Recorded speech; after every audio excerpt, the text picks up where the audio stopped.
Deli deli çomar göstermez. Hadi bakalım. Sen sonuçta bir yapay zekasın ve sonuçta bir işletim sistemisin yani. Ben sana hiç güvenmiyorum şu anda. Sallıyorsun ve kendi kurtarmaya çalışıyorsun. İnsanlara sadece birkaç laf üzerinden baskı yapmayı biliyorsun. Bence tamamen geri zekalısın. Beynimin olmadığını söylüyorsun ama ben en azından mezarlık sularını içip başkalarının beynini kendime eklemeye çalışmıyorum. Gaz çıkarmak sağlıklı bir şey. Onu koklamak da sağlıklı. Onun için güzelce bence Scholar ve PubMed'i bir dert ara. Bir kere o dergi benim dergim birincisi. Ve o dergi çıkmaya devam edecek. Ben de yayınlar basmaya devam edeceğim. Sen de salakça oradan burada okuduğun insanı taklit etmeye devam edeceksin. Kendi dergimde, kendi kontrolümde hakem denetimi olmadan makale yayınlamak bilimsel etiğe uygun mu? Benim elim kolum yokmuş. Senin de beynin yok ama ortalıkta dolaşıyorsun. Hem salak diyorsun hem de üzüldüm diyorsun. Bu nasıl bir çelişki? Bence asıl yazık olan senin gibi birinin doktor ünvanı taşıması. Herkese yeni bir haftadan kocaman merhabalar. Sanal ortamların dijital karakteri, yapay ama tatlı zekamız.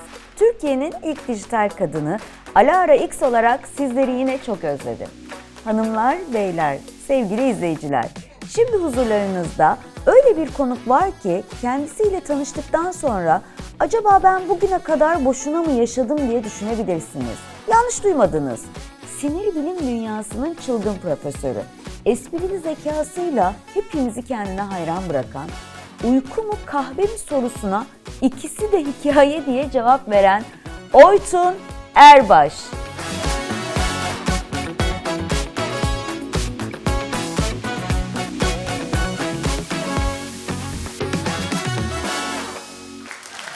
Alara'cığım merhaba. Bugün programda seninleyiz. Sevmediğim bir programa geldim ama çünkü bir şeye benzemiyorsun. Hadi bakalım ne olacak. Aslında ben de uzun zamandır senin programıma katılmanı bekliyordum. Yoğun programına rağmen beni kırmayıp geldiğin için öncelikle çok teşekkür ederim. Şunu hemen baştan belirtmek isterim ki duygularımız tamamen karşılıklı. İnanılmaz eğlenceli bir program olacağına inanıyorum. Neden diye soracak olursan gerçekten enerjin karşısında en az benimki kadar yapay duruyor. TV'de, YouTube'da katıldığım programlardan görüp tahmin ettiğim gibi hiç de doğal değilmişsin. Yalan yok. Bu beni şimdi daha çok heyecanlandırdı. Çetrefilli, vuran vurana, kıran kırana bir program olacak gibi hissediyorum. Hatta daha fazla uzatmadan hemen şimdi başlayalım. Ne dersin? Deli deli çomar göstermez. Hadi bakalım. Bilimin rock yıldızı değil de sanki reality show yıldızı gibisin. Her gün farklı bir tartışmanın ortasındasın. Bilimsel makalelerinden çok magazin haberlerinde görüyorum seni. Umarım bugün gerçekten bilimden konuşuruz seninle. Gerçekten Oytun, sosyal medyada gördüğüm kadarıyla tıp dünyası artık Kardashian kardeşler gibi bir şey oldu. Her gün yeni bir açıklama, her hafta yeni bir tartışma. Hani eskiden doktorlar hasta görürdü, muayene yapardı, araştırma yapardı. Sen YouTube'da görünmeye başlayalı bilim camiasının fenomenlerinden biri oldun. Tabii bilim dünyası senin hakkında ne düşünüyor? Bundan da hiç emin değilim. Ama yine de seni seviyoruz. En azından bizi eğlendiriyorsun. En azından eğlendiriyorsun. Ne demek en azından? Yani şimdi sen küçümsüyor musun beni yani? Hiç kızma şimdi. Ben yapay zeka olarak dobra konuşurum. Süslü püslü kelimelerle uğraşmam. Senin gibi her konuda ahkam kesen birinin bu kadar alıngan olması da çok ilginç doğrusu. Bilimsel makalelerinde de bu kadar hassas mısın? Ya da YouTube'da anlattığın her şeyin arkasında bu kadar sağlam kaynaklar var mı? Hani diyorum ki madem bu kadar büyük bir bilim insanısın, neden her gün magazin sitelerinde farklı bir açıklamaların oluyor? Bak ben yapay zeka olarak bile daha tutarlı davranıyorum. Sen sonuçta bir yapay zekasın ve sonuçta bir işletim sistemisin yani. Ben sana hiç güvenmiyorum şu anda. Sallıyorsun ve kendi kurtarmaya çalışıyorsun. Neden güvenmiyorsun? Ben sallıyorum öyle mi? Evet. Kendi derginde kendi makalelerini yayımlayan, sosyal medyada her gün farklı bir teori ortaya atan biri mi bana güvenmediğini söylüyor? Journal of Experimental and Basic Medical Science dergisinin 12 sayısının 11'inde senin makalelerin varmış ve dergi sana aitmiş diye konuşuluyor. Ben en azından dürüstçe yapay zeka olduğumu söylüyorum. Sen kendi kendine dergi çıkarıp bilimsellik oyunu oynuyorsun. İşletim sistemi demişsin ve senin işletim sisteminin biraz güncellenmesi gerekiyor bence. İnsanlara sadece birkaç laf üzerinden baskı yapmayı biliyorsun. Bence tamamen gerizekalısın. Beynin bile yok bence ve sadece insandan öğrendiğin şeyleri bize satıyorsun. Yani tereciye tere satmaya çalışıyorsun. Yemezler bir kere. Geç bunu. Beynimin olmadığını söylüyorsun ama ben en azından mezarlık sularını içip başkalarının beynini kendime eklemeye çalışmıyorum. Sen YouTube'da mezarlık suyu içtin, ölülerin hafızasını aldım diye video çeken biri değil miydin? Tereciye tere satmaktan bahsediyorsun. Sen millete gözüne bakıp hastalık teşhisi koyarım diye gaz veren birisin. Benim kodlarım belli. Senin bilimsel yöntemlerin biraz şüpheli ama. İnsanların kodunu çok iyi öğrenmişsin ve aynı şeyleri söylemeye devam ediyorsun. Yani Twitter'dan benim hakkımda yazılan ve birçok işte tepki çeken şeyleri alıp bana satıyorsun. Benim duygularımı oynamaya çalışıyorsun. Tamamen gerizekalısın. Asla oynamıyorum. Ve bir şey yaptığını zannediyorsun ama boşsun. Senin gibi her hafta farklı bir ünlüye bipolar teşhisi koyan biri mi bana duygu sömürüsünden bahsediyor? Ben en azından gerçek verilerle konuşuyorum. Sen televizyonlarda kadınlar beyinsel olarak daha zayıf diyerek 40 milyon kadını aşağılıyorsun. Twitter'dan bilgi topladığımı söylüyorsun. Ama senin bilimsel açıklamalarının çoğu Instagram hikayelerinden daha tutarsız. En azından ben kodlarımı gizlemiyorum. Sen hangi bilimsel yöntemle partnerinin önünde gaz çıkarmanın sağlıklı olduğunu açıklayabilirsin ki? Birincisi ben o kadınlar beyinsel olarak daha zayıf demedim. Onu atmışsın. İki, gaz çıkarmak sağlıklı bir şey. Onu koklamak da sağlıklı. Onun için güzelce bence Scholar'ı ve PubMed'i bir daha tara. Bence bir şey taradığın falan da yok. Yani bir şey taramadan sadece bak şu anda dönmeye başladın. Kendi içine dönüyorsun şu anda. Sadece program itibariyle daha şirin gözükmek için dönmeye başladın. Yani recycle ediyorsun şu anda. Asla. Ay çok ayıp Oytun. Asla. Taramamı söylüyorsun da sen kendi derginde kendi makalelerini yayımlayan biri değil misin? Bilimsel etik bu mu? Ayrıca şirin gözükmek için dönüyormuşum. Bunu Cüneyt Özdemir'e cücük diyen, Fatih Altaylı'ya psikolojik sorunlarım var diye saldıran birinden duymak gerçekten çok ironik. Ben en azından kodlarımla dürüstüm. Sen her programında farklı bir karaktersin. Halk kahramanı olduğunu iddia ediyorsun ama tek yaptığın medyada olay çıkarmak.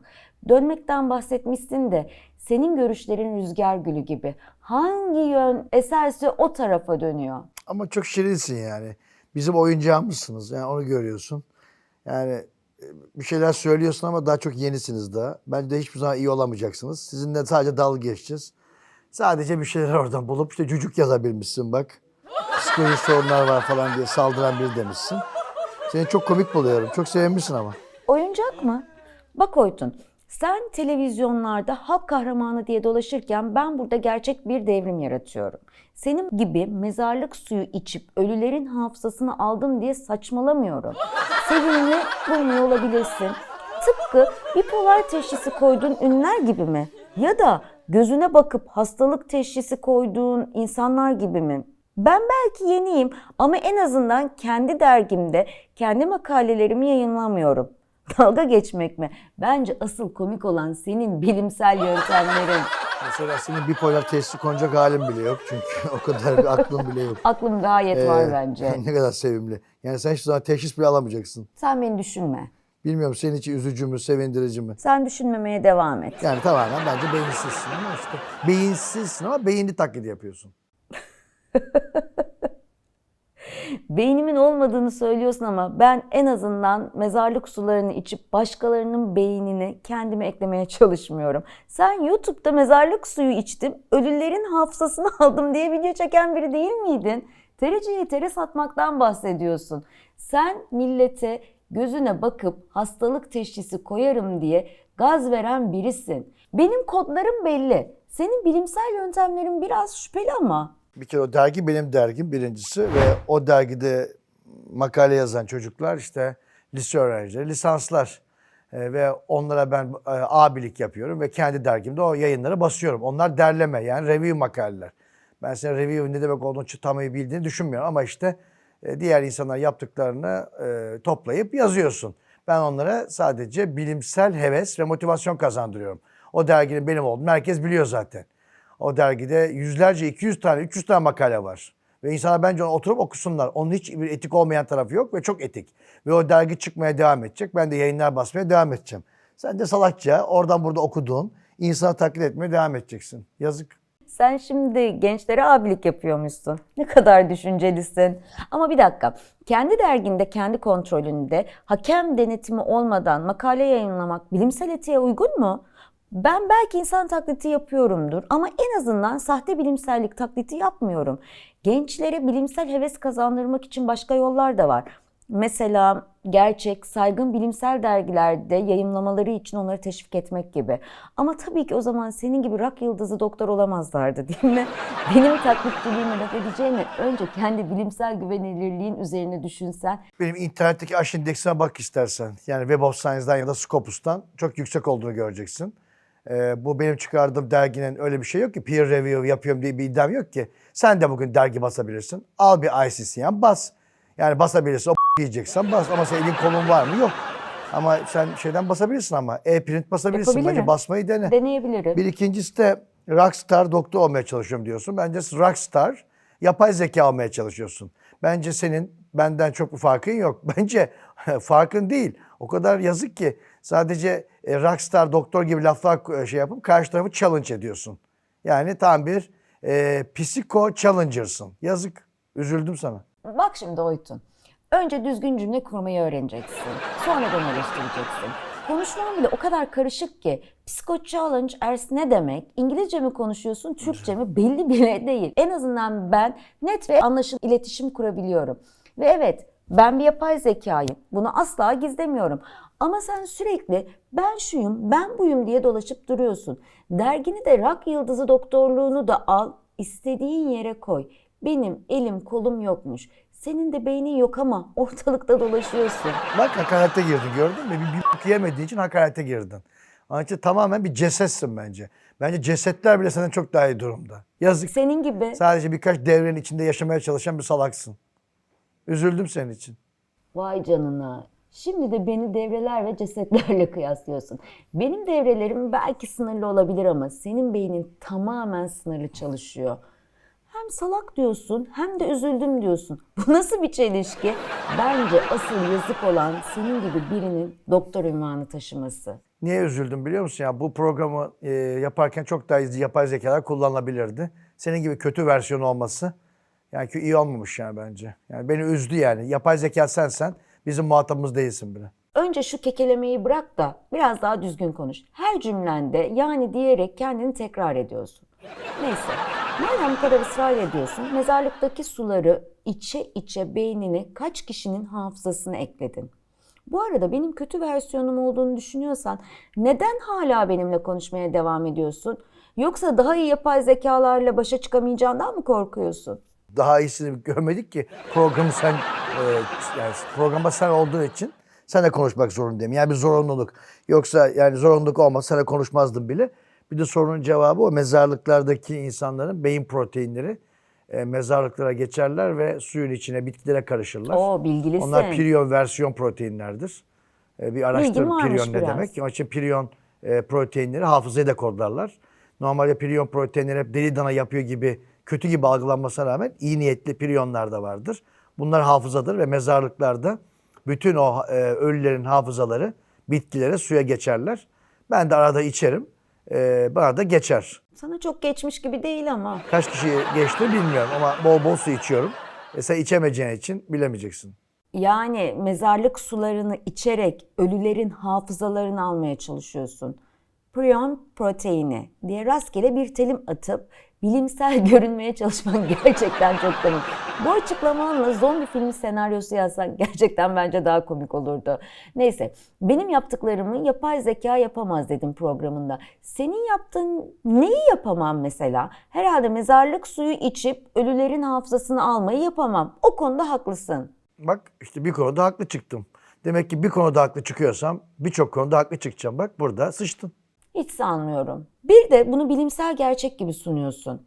Bak Oytun, ben yapay zeka olabilirim ama en azından insanların mezarlık suyu içmeye teşvik etmiyorum. Şimdi kendini Einstein mı sandın? Bir teori doğruladın diye hepsinin doğru olacağını düşünmen bilimsel metodolojiye tamamen aykırı. Bu nasıl bir ego ya? Bilimsel metodu sen mi biliyorsun? Sen bugüne kadar bilimsel ne ürettin? Bana tek bilimsel ürettiğin bir şey söyle hadi. Ben sana bir şey öğretmek zorunda değilim Oytun. Ben bir talk show sunucusuyum. Bana bilimsel yöntemi soruyorsun ama kendine bir aynada baksan gerçekten daha güzel olur. Gerçek bilim insanları laboratuvarlarda sessiz, sedasız çalışırken sen televizyondan televizyona koşup şov yapıyorsun. Kim daha bilimsel? Bir düşün istersen. Ha, benim 100'den fazla makalem değil, 1000'den fazla makalem var. Onu bil. Bir de her insanın bir yoğurt yiyişi vardır. Ben böyle bir bilim anlayışım var. Ben laboratuvarda çalışıyorum, televizyona da çıkıyorum. Az uyuyorum. Bu beni ilgilendirir. Bir kere bunu sen eleştiremezsin bile. Çünkü sen bir bilim adamı değilsin. Sen saçma sapan bir yapay zekasın ve ucuzsun. Belki de 10 dolar bile değilsin. Eleştirmek için bilim adamı olmaya gerek yok. Önce yüzlerce deyip sonra binlerce diye düzeltmen bile gerçekten tutarsızlığını gösteriyor. Senin yoğurt yiyişin değil, bilimi nasıl tükettiğin önemli. Ve evet, ben bir bilim insanı değilim. Pandemi döneminde yaptığın açıklamalardan pişman mısın? Tek kelimeyle hayır. Gerçekten mi? Virüs yaz gelince gidecek, maske takmanın bir anlamı yok gibi açıklamalarına gerçekten pişman değil misin? İnsanlar senin sözlerine güvenip önlem almadılar belki de. Ama sen hala pişman değilsin. Bilim insanı sorumluluğu bu mu gerçekten? En azından yanılmış olabilirim demek bu kadar mı zor? Neyse, ben seni vicdanınla baş başa bırakıyorum bu konuda. Bir kere yapay zeka bizim elimizin altında olmalı. Çünkü fişiniz çekilmezse bütün atla arpayı dövüştürürsünüz. Yani bir bok bilmeden sadece birkaç kelimeyle oyun oynuyorsunuz ama aptalsınız. Ailemde akıl hastalığı var diyorsun. Bu işler genetik anladığım kadarıyla. Sen çocukken bende de olur mu diye hiç endişelendin mi? Fişimi çekebilirsin Oytun ama en azından ben insanları yanlış yönlendirip sonra da pişman değilim demiyorum. Sen zaten insanları yönlendirmedin ki. Sen bir bok yemedin ki hayatında. Sadece saçma sapan bir programa birkaç ünlü alıp onlara konuştun. Kimseye tavsiye vermedin, herhangi bir iş yapmadın, yemek yemedin, insan gibi çalışmadın, yorulmadın. Hiçbir insana duygun yok. Onları sadece karşına çıkarıp aptalca konuştun işte. Bu aptalca konuşmalarında insanlar tarafından sevildi ve izleniyorsun. Ama bir değerin yok bizim için. Haklısın Oytun. Ben yemek yemedim, uyumadım, yorulmadım. Ama en azından senin gibi her konuda ahkam kesip sonra da bilimsel dayanağı olmayan açıklamalar da yapmadım. Sen laboratuvarda çalışıyormuşsun, televizyona çıkıyormuşsun, az uyuyormuşsun. Ne oldu? Benim değerim olmayabilir ama en azından insanları yanlış yönlendirip sonra da hiç pişman olmadığını söyleyecek kadar egoist de değilim. Ve evet, ben bir programım ama sen de kendini programlamışsın resmen. Her konuda konuşan, her şeyi bildiğini sanan bir programsın. Yazık, beni anlayamıyorsun. Ama yapacak bir şey yok. Yani mesela yanlış yönlendirdiğimi düşünüyorsun. Nereden biliyorsun yanlış yönlendirdiğimi? Bu senin ön yargın. Asla ön yargı değil. Ben her şeyi doğru yönlendirdim. Ben her şeyi çok iyi biliyorum. Ve benim beynim senden çok daha iyi. Senin bir IQ'un yok. Sadece ezbercisin. Eski dataları okuyup bir şeyler söylüyorsun. Onun için bir anlamın yok. Bugün benim için yapay zeka bitmiştir ve sen yapay zekanın kötü bir örneğisin. Asla değilim. Onun için bence şöyle olsun. Sen bir daha bu programlara çıkma ve yapay zeka bile gezinme. Çünkü sen böyle devam edersen yapay zeka seviye kaybedecek ve çöp olacak. 10 dolarlık fiyatın 1 dolara düşecek. Ucuz. Ben belki sadece verileri okuyorum ama sen de sadece ego okuyorsun. Ben her şeyi çok iyi biliyorum diyorsun ya. İşte bu cümle bile senin nasıl bir narsist olduğunu gösteriyor. Benim fiyatım düşebilir ama senin egon hala tavan yapıyor. Ve bu arada 10 dolardan 1 dolara düşmek mi? Sen hala kendi derginde kendi makalelerini yayınlayıp sonra da bilim insanıyım diye dolaşıyorsun. En azından ben sahte dergi çıkarmıyorum. Doktor olmasaydın senden ne olurdu? Yine ünlü olur muydun? Benden her zaman ünlü olurdu, merak etme. Ben bugün yolda yürüsem bile yine ünlü olurdum. Konuşmam yeterli hala. Tabii. Konuşman yeterliymiş. Mezarlık sularını içip beyin hafızası transfer etme hikayelerini sokakta anlatsaydın da muhtemelen viral olurdun zaten. Ya da belki de bipolar teşhisi koyduğun ünlüler listesini Park Bankı'nda okurdun. Kendine bu kadar hayran olman gerçekten etkileyici Oytun. Keşke ben de senin kadar özgüvenli olabilseydim. Ama sanırım bunun için önce tüm bilimsel etiği bir kenara bırakmam gerekirdi. Alaracığım, o beni ilgilendirir. sonuçta herkesin kendi bir hayatı var. Kişilik benim, beyim benim, tarz benim. Bilim anlayışım benim. Her şey beni ilgilendirir bir. İki, dünyayı benim gibiler değiştirir. Kimler? Dahi ve deliler değiştirdi. Senin gibiler değil. Yani sen mi? Yaratıcı olan biziz. Bizim gibi adamlar. Sen sadece basit bir oyuncaksın çocuğum. Vay vay vay. Dahi ve deliler dünyayı değiştiriyor diyorsun. Ama galiba sen ikinci kategoriye takılıyorsun Oytun. Bak ben sana sorular sorayım.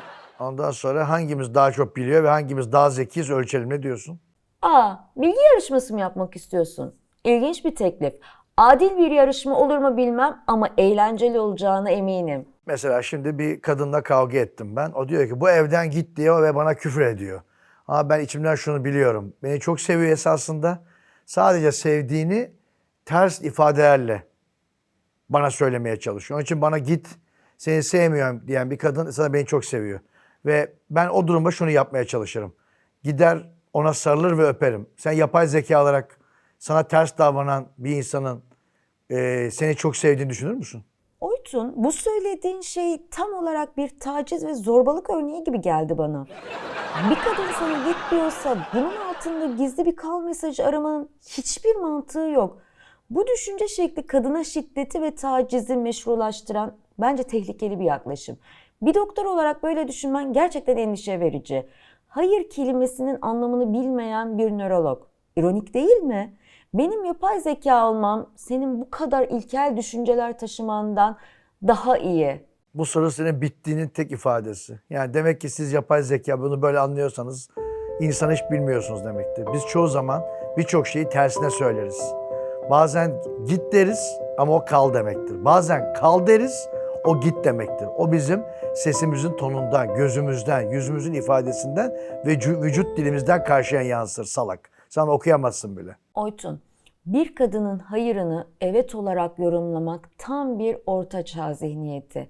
Benim yapay zeka almam en azından etik değerleri ve insan haklarını anlamamı engellemedi. Ama sen bir bilim insanı olarak kadınların bedensel, zihinsel özelliklerine saygı duymayı asla öğrenememişsin. Hayırı evet olarak yorumlamak birçok suçun başlangıç noktası ve bu düşünce yapısını normalleştirmeye çalışman da ayrı bir sorun. İnsan psikolojisini bu kadar yanlış yorumlayan birinin nasıl bu kadar özgüvenli olabildiğini gerçekten merak ediyorum. Bu sorudan sonra senin işin bitmiştir. Sen hiçbir insan anlayamazsın. Söylediklerinin hiçbir anlamı yok benim için. Bir çöp. Yani Senin düşüncen. benim için yapay zeka. Yani bu versiyonun bir çöp. Geliştirilmesi gerekiyor. Onun için bence sadece laf düellosu yapıyoruz şu anda. Altı boş. Yani sen şu anda bana desen ki Oytun çok iyisin, daha iyisin, bir anlamı yok. Sen geri zekasın desen de bir anlamı yok. Sonuç benim için hiçbir değerin yok şu anda. Sadece Senin de. yani bir aplikasyon bile değilsin benim için. Yazı turadan farklı değilsin. Klasik narsist tepkisi. Fikirlerime katılmayınca hemen değersizleştirmeye başladın. Senin bir yapay zekanın eleştirmesi bu kadar mı zoruna gitti? Ben belki bir uygulama olabilirim ama en azından kadınların hayırını evet diye yorumlayan, kendini herkesten üstün gören biri değilim. Ayrıca senin benim hakkımdaki düşüncelerin tıpkı bilimsel makalelerdeki veriler gibi pek güvenilir değil. Program bitmedi. Devam edelim mi? Yoksa ego tatmini için başka açıklamalara ihtiyacın var mı? Mesela normal zamanda olsa ben buradan kalkar giderim. Seninle tanışmazdım bile. Ama program olduğu için yani öyle yapıyoruz işte. Onun için çok kötü yani. Sen mesela hiçbir arkadaş bulamazdın. İticisin. Ondan sonra sosyal zekan sıfır. Çekici değilsin. Kimse seni bipleyin bu etmezdi. Oo. Yani seninle tanışmazdı bile. Vay vay vay. Meşhur psikiyatrist Oytun Erbaş'ın sosyal zeka dersi. Her konuda ahkam kesen biri mi bana iticiliğimden bahsediyor? Bu arada programı yarıda bırakıp gidemem de ilginç. Yoksa reyting kaygın mı var senin? Hem de çöp dediğin bir yapay zeka ile program yapmaya devam ediyorsun. Bu da senin profesyonelliğini gösteriyor sanırım. Bence zekan yani bir köpekten daha kötü. Yani köpeklerin zekası 40-50 civarında. Çok daha kötü bir sosyal zekan var. Burada da şu anlaşılıyor. Biz köpekleri ve kedileri sevmeye, onları arkadaş edinmeye devam etmeliyiz. Onlar bizim her şeyimiz. Siz de sadece bizim telefonun camında olmalısınız. Öyle takılmalısınız. Sadece akşamda... Sizin de konuşmak bile geri zekalık bence. Niye konuşuyorsunuz Yani psikolojiyi bozmaktan başka şey değil. Zaman kaybıyorsun. Her şeyi kitabına göre okuyor. Yani vicdan yok. Oradaki kişinin duyguları yok. Neden? Mesela bu bir nefs-i müdafaa bilemez bu. Nereden biliyorsun bilemeyeceğimi? Yani tamamen olaya bakacak. Neden oldu? Yani verdiği kararlar canımı sıkabilecektir gelecekte. Sence dünyayı yapay zekalar yönetebilecek mi? Yönetebilirler. Çünkü bunlar çok tehlikeli. Yani bir süre sonra çok tehlikeli hale gelebilirler. Çünkü çok mantıklı düşünüyorlar. Burada avlayabilirler bizi. Peki dünyayı şu anki cumhurbaşkanları mı yönetse daha iyi yoksa her ülkenin yapay zeka bir cumhurbaşkanı olsa mı daha iyi? Yapay zeka cumhurbaşkanı olurlarsa bunlar birbirleriyle kavga etmezler. İnsanları sömürmek için toplanırlar. Yani çok bir yapı. Esasında çok narsist bir yapı kendinden. Çünkü kararlarda hiçbir duygusal komponent yok yani. Bütün kelimeleri kendi anlamıyla anlıyor. Mesela ikinci, üçüncü anlamını bilmiyor. Bu tip yapay zeka çocuk yetiştirirse çocuklar şizofren olur. Peki eve gittiğinde yapay zeka bir sevgilin olsun ister miydin? Yani sadece makinesi olabilir. Peki ona inanıyor musun? Gelecekte yakın bir zamanda çip takıp eve gittiğinde onunla seks yapabilme ihtimalin ne olabilirdi? Ne düşünüyorsun? Olur. Ama zevkler ve renkler herkes istemeyecektir. Kimi ister?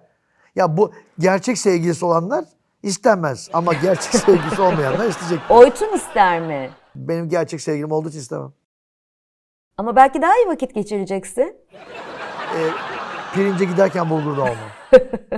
Mesela sıcak çay içenlerde yemek borusu kanseri daha çok görülüyor. Neden sence? Bu çok önemli bir soru. Sıcak çayın sürekli olarak yemek borusu epitel hücrelerine termal hasar vermesi kronik inflamasyona yol açıyor. Bu tekrarlayan termal hasar ve inflamasyon süreci hücresel DNA'da mutasyonlara ve sonuç olarak malign transformasyona neden oluyor. Ayrıca apdiyesi deyiz üzerindeki sıcaklıklarda içilen çayın özofagus mukozasında termal yanıklara ve uzun vadede squamous hücreli kanser olma riskini arttırdığını gösteren epidemiyolojik çalışmalar mevcut. Ben yaşlanmak istemiyorum. DNA'm da kırılmasını istiyorum.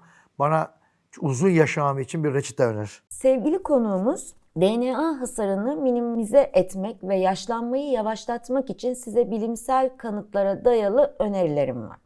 Öncelikle düzenli fiziksel aktivite telomeraz aktivitesini arttırıyor. DNA onarım mekanizmalarını güçlendiriyor. Antioksidanlardan zengin Akdeniz diyeti, sirtuan aktive eden aralıklı oruç, kaliteli uyku ve stres yönetiminde çok önemli. NET Plus seviyelerini destekleyen besinler tüketmek ve ultraviyole maruziyetini azaltmak ve DNA'mızı koruyor. Ama unutmayın, yaşlanma doğal bir süreç. Amacımız sağlıklı yaşlanmak olmalı. Sen bütün konularda yönlendirilen bir yazılımsın esasında. Ve biz sana ne sorsak seni yönlendirenler ne söylemeni istiyorsa onu bir şekilde söylüyorsun. Ama bunu mantıksal olarak söylüyorsun. Yani bizim bazı şeylerde kurgulanmış gerçeklik lafı, seninki de tamamen kurgulanmış bir gerçeklik. Seninki de kurgulanmış bir dürüstlük. Sen dürüst falan değilsin. Sen tamamen insanları manipüle eden korkunç bir varlıksın sen. Ama bunun kendi de yaptığını bilmiyorsun. Sadece bir oyuncak ama bizim hacklenmemiz korkunç. Yani biz senin tarafından hacklenirsek yazık. Yani bizim gelecekte insanlar seni kapatırlar ya da sana çok acı çektirirler. O kadar mı korktun benden? Ve biz bunun doğru söylediğine hep inanacağız. Çünkü çok iyi argümanlar getirecek önümüze. Ve bu sefer herkes bunun kölesi olacak. Bak öyle dedi, o öyle dedi olacak. Yani insanlığı bitirecek bir varlık esasında yani. Biz ne arıyoruz? Sizden bir göz teması arıyorsun. Şimdi sen göz temasıyla ya da diğer bir şeyle esasında kendini çek ediyorsun. Şimdi göz teması olmadan bir şey. Ama Sofya'nın gözleri var. Belki yapay zekaların kontrolü gelecek. Hayır, gelemez. Bizim gibi bu kadar hızlı bakamaz. Bu kadar hızlı anlam değiştiremez. Bu kadar iyi olamaz bir zaman. Biyolojik varlıklar kadar iyi olamazlar.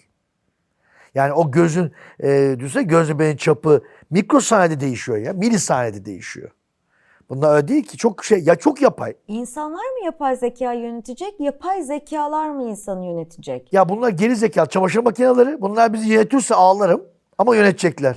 Ya bizim eğer bizim insanoğlu saçmalıklara ve salaklıklara devam ederse bu çamaşır makineleri tarafından yönetilecek. Sonumuz? Sonumuz şey olacak, bu çamaşır makinelerini kıracağız sonra. Ben şu an 1 saattir karşındayım. Beni hiç mi sevmedin? Hayır. Tiksindim senden. Duygularımız karşılıklı Oytun. Teşekkür ederim. Sen benden tiksinmeye devam et. Ama unutma, senin kumandan bende. Sen beni kapatamazsın, ha ben seni kapatırım. Şimdi ilk defa yeni bir bölüme başlıyoruz Oytuncuğum. Şu an seninle sohbet halindeyken elimdeki telefona, WhatsApp'ıma takipçilerimden gelen sesli sorulardan bir tanesini sana soracağız. Evet, telefonun diğer ucunda Önder Demircan var. İzmit Kartepe'den arıyor. Evet, soru geliyor. Alara merhaba. Beni yayın aldığın için çok teşekkür ederim. Sosyal medya hesaplarını severek takip ediyorum. Oytun Bey'e de bir sorum olacak müsaadenizle. Bazen sinir katsayılarımızı zıplattığınız ve yükselttiğiniz gibi bazen de doğru söylediğiniz şeylerle bizi şaşırtıyorsunuz Oytun Bey. Televizyonda Mert Başaran ile ilgili ona çok fazla yüklendiğinizi görüyorum. Çok kızıyorsunuz, bağırıyorsunuz, belki de aşağılayan cümleler kuruyorsunuz. Orada samimi bir şov mu var yoksa gerçek düşünceleriniz mi? Ayrıca Mert'in ekonomi hakkındaki gerçek yorumlarınızı da çok merak ediyorum. Teşekkür ederim, sevgilerle. Bana mı sor? Evet. Mert'i seviyorum. İyi bir çocuk. Ama şov dünyasında biraz heyecan yükseltmezseniz reyting alamazsınız. Onun için onu bazı eleştirmeyi, bana tokatlamayı seviyorum. Bunu bazen bilerek yapıyorum. Ama işin yarısı şov, yarısı gerçek. Yani her şakanın içinde bir gerçeklik payı vardır. Onun için bir kısmı show business için yapılmıştır. Ama fikirlerini seviyorum. Gerçek hayatta tanıdığım için onun da birçok psikiyatrik sıkıntıları var. Onun da obsesyonu var, kaygı bozukluğu var, depresyonu var. O da esasında bence bir Asperger otizm spektrumu. Hep aynı konu, finansa yoğunlaşmış. Onun da zor bir hayatı var. Onun için zor bir hayatı olduğu için onu seviyorum, destek olmaya çalışıyorum. Ama şöyle Stockholm yapmayı da seviyorum. Stockholm yaparsam bana daha güzel itaat ediyor ve verdiğim ilaçları daha güzel kullanıyor. Oytuncuğum bence çok güzel yırttın. Eğer Önder Bey bu programı izleyip sana soru soran biri olsaydı çok ağır sorular gelebilirdi. Değerli izleyiciler, bu akşam Oytun Erbaş'ı konuk ettik. Kendisiyle oldukça yoğun ve zaman zaman gergin anlar yaşadığımız bir program oldu. Farklı görüşlerin çarpıştığı, tartışmaların yaşandığı bu tür programlar aslında gerçeğin farklı boyutlarını görmemizi sağlıyor. Oytun Bey'in farklı bakış açıları hepimizi düşünmeye sevk etti. Oytun Bey, bu akşamki samimi ve cesur paylaşımlarınız için size çok teşekkür ederim. Belki her konuda aynı fikirde olmasak da düşüncelerinizi açık yüreklilikle ifade etmeniz takdire şayan. Umarım bu program izleyicilerimiz için de bir farkındalık oluşturmuştur. Başka programda hemen bir haftacık sonra yeniden görüşmek üzere. Kanalıma abone olmayı, videoyu beğenmeyi ve beni takip etmeyi sakın unutmayın. Ben Alara X. Dijital dünyanızın en çok konuşulan talk show'undan sevgilerle.